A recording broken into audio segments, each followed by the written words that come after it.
मराठवाड्यात पिके गेली पाण्याखाली, सोयाबीनला बुरशी लागल्याने फटका. मराठवाड्यात जोरदार पर्जन्यवृष्टी झाल्याने नद्या, ओढे, नाले दुधडी भरून वाहत असून प्रकल्प, तलाव तुडूंब भरले आहेत. तसेच पुरामुळे शेतशिवारात पाणी शिरल्याने पिकाचीही मोठ्या प्रमाणात नासाडी झाली आहे.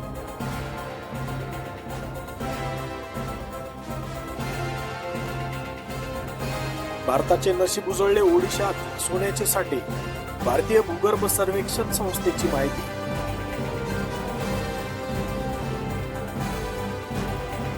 नांदेड जिल्ह्यातील कृषी विभागाकडून पिकाच्या नुकसानीचा पंचनामा. हजारो हेक्टरवरील जमीन अतिवृष्टीमुळे बाधित.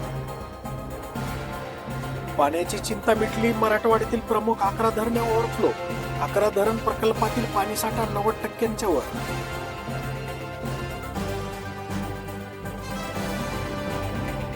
जिल्ह्यात ओला दुष्काळ जाहीर करा. आमदार बोंडारकर यांची राज्य सरकारकडे मागणी.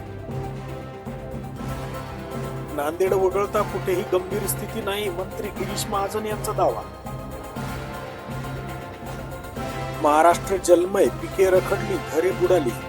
गेल्या 3 ते 4 दिवसापासून महाराष्ट्रात मुसळधार पावसाचे थैमान आहे.